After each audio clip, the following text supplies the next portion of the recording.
Empire.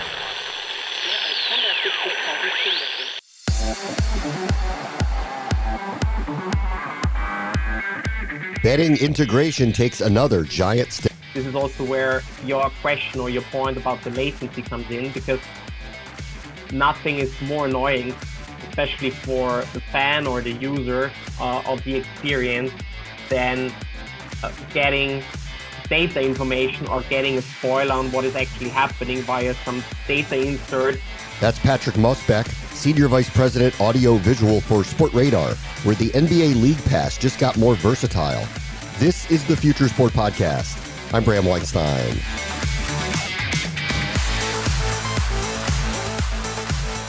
We have had guests from Sportradar on before, as the company is one of the leaders in data in sports and media, in gaming and gambling, but now they have grown their tech offerings.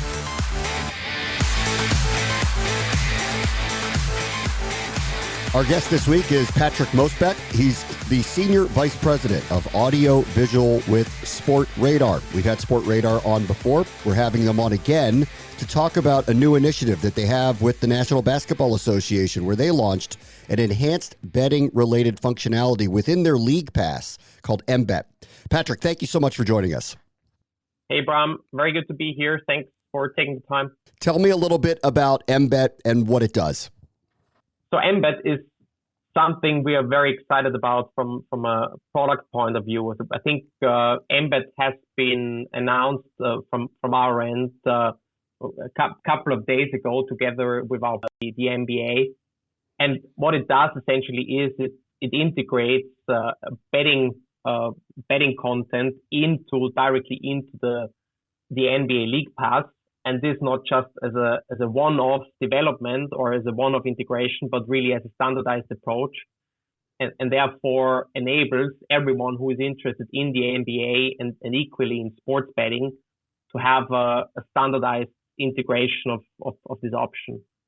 So for those who I'm sure everybody who's listening knows this, but just for those who are curious what the League Pass is, that is the ability to watch every live NBA game. It's a paid service that allows you to stream all of the NBA games. This will now allow, with, if I'm right, direct partnerships with the NBA. You can't just bet anywhere. You have to work with direct partners of the league. Is that correct? Yes, exactly. And thanks for providing this additional context. That probably should have come from my end. It is exactly that. So at the moment, NBA themselves, they run the NBA League Pass in addition to their regional as well as national broadcasting agreements. And with the MBet product that we have announced lately, we have given the NBA an additional option to monetize their content and give an additional option for their fans to engage with sports betting, specifically in this case with their partners FanDuel and DraftKings, which are the official NBA partners in North America. Okay, tell me a little bit about the technology and putting it together. Being a broadcaster, there are delays in the games. Can you talk about the ability to put in technology so that it is timely? Very, very, very good and very, I guess, very, very interesting question. And this specifically has also been one of the challenges we faced in developing the product. So in essence, what we are trying to do with MBet is we are trying to combine various different data sources that provides challenges to product development teams to date. This is, for example, kind of standard statistics data. Equally, it is live odds information from different kind of providers, but it can also be as well additional data sources such as insights information, story type data feeds of certain sports. And typically, if you integrate this type of data feeds and information into your digital product, it takes you a ton of time, and it takes for your engineers every time a new effort to integrate those data sources. So this is what we have taken as a starting point for the solution we created with MBet. And the approach was here, and the aim was here to unite this all in one solution where if you are the NBA and you have an owned and operated product such as the League Pass, you do not have to take the heavy lift of integrating all those different data sources yourself, but you have one point of integration where you can do that. And here, this is also where your question or your point about the latency comes in, because nothing is more annoying, especially for the fan or the user of the experience, than getting data information or getting a spoiler on what is actually happening via some data insert, but you can't already see it on the screen. And I think in order to prevent that, in order to make sure that the experience fits, what we have done is we have synced both the data and the video in order to make sure that there's no such experience such as a spoiler or anything of that kind. This may not be part of your initiative, but the NBA and the partnerships have to think about this too. This game is fast, so things are going to be moving very, very quickly. So the opportunities that are going to occur in the middle of a game, that needs to be set up very quickly for the user. Could you kind of talk to also as you put this technology in? Yes, exactly. And this is something that we are constantly working through. So I think if you today open up the NBA League Pass, whether you're a subscriber or you've kind of engaged in a trial or anything like that, I think you will see that in terms of the betting experience that is being offered there via Embed, you're going to see markets such as spreads or totals, money lines, and so on. So rather the standard type of sports betting markets that are available.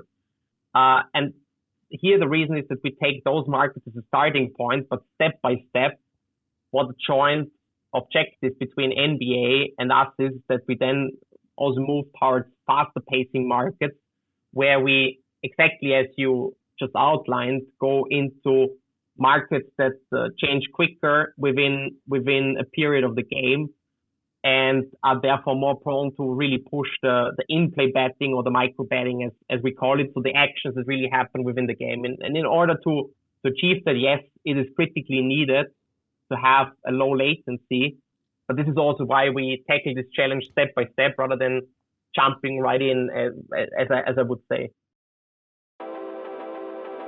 Future Sport is a presentation of Empire Media, a B2B and B2C podcast and digital company dedicated to making your business or brand be heard.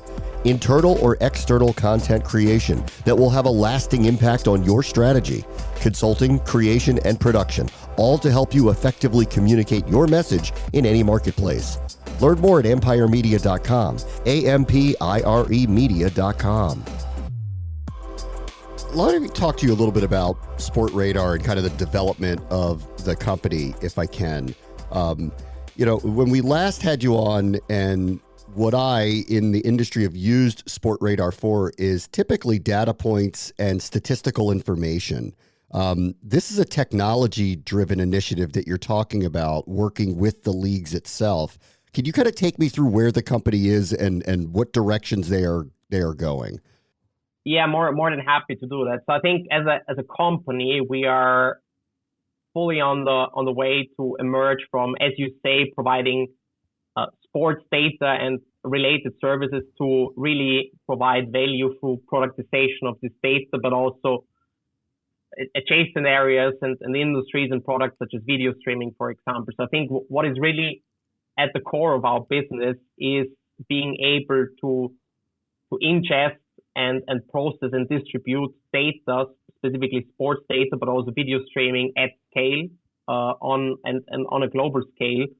But what we are putting into the center of our operation more and more is to not only distribute this data or those video streams, but to really create additional value-creating products. And I think Embed is a very, very good example of that. Another example that we have announced recently is, for example, Foresight, a streaming technology where we put data visualization on top of live streaming. We've recently done that as part of our ATP streaming deal. And those are two initiatives where we specifically showcase and are trying to drive additional value from being able to process very deep sports data, but not only being able to process it, but to really productize it in solutions that create value for our customers, which are obviously primarily sportsbooks. So was this a shift? Did you think that Sportradar would kind of corner the data and statistical marketplace and then turn into a technology company, or were they always kind of integrated with one another?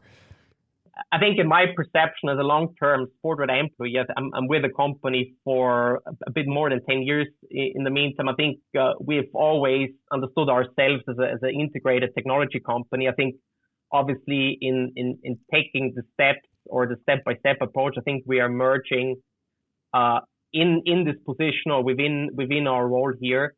And I think our ambition is clearly to continue to deliver products to our customers, which are primarily sports books, but equally it is media companies and broadcasters and the likes of, to really deliver them solutions that they can, again, monetize on the back of and deliver additional value. Okay, let's get back into the technology here just for a moment. What is the difference maker, or what can you share about what the difference is that Sportradar's technology has competitors to work with leagues in this way? Yeah, let me maybe focus on, I think, where we concentrate on as a starting point here. I think for us, what is really important is, I think with Embed specifically, we want to focus on creating an additional market or creating an additional option for monetization. So I think if you take the NBA league passes, an owned and operated example of the NBA, but I think equally that's the case of all the regional and national streaming or broadcasting operations out there. I think as of now, the predominant business models for monetization of those services has been either advertising or subscription based monetization. And I think what we are kind of embracing here and trying to offer to the market with the NBA owned and operated as a starting point is really looking at the integration of sports betting as an additional kind of gateway to monetization of the audiences by natively integrating this option. I think this can for sure, this is in this case, sports betting as a starting point, but equally it could be any kind of commerce related initiative in the future. So I think what we do here with sports betting, I could also very well imagine with the likes of merchandising or ticketing or the likes of. And I think this is very much where we are thinking towards to, like, how can we create additional value with those products? Obviously from our starting point of being a market leading provider in the sports betting domain. I can't or also don't want to comment specifically, I think, on what our kind of competitors are doing in that space. But I think what we are really trying to focus on is how can we just do more of the same, but really kind of create a wider proposition for the industry. Okay, so you're saying, like, this isn't just potentially gambling. There's a possibility that I'm watching a game, I like this player, my son wants his jersey, boom, I go directly to a link where I could buy it. Exactly. So what I'm telling you here is obviously the vision of the product. I think it's not betting for us, and given we are Sportradar and sports betting is our heritage, it is an obvious starting point for us. But at the same time, we also there to serve the wider sports economy. And that being said, I think it is interesting for us to enable those purchases in the future as well. And I think here, industries such as ticketing or merchandising could be obvious directions. Yeah, that's really interesting. Patrick Mostboeck is the Senior Vice President of Audio Visual at Sportradar. Thank you so much for joining us. Thank you, Bram. On the next Future Sport podcast, the growth of the Professional Fighters League. So our entire product vision is how do we make viewing a PFL MMA fight more interesting and more accessible to sports fans. That's why 50% of our audience are sports fans, not just diehard MMA people. So what are some examples and what do I mean by that? Think of the yellow line in football that shows us the first down. Think of the strike zone in a pit speed in baseball. I'm 62. I remember when those didn't exist. I didn't really, it's way better watching football and baseball with those existing because we know what's going on.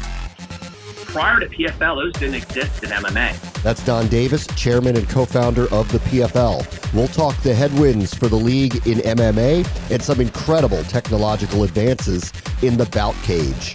That will do it for this episode. As always, the future is now. This is the Future Sport Podcast. I'm Bram Weinstein.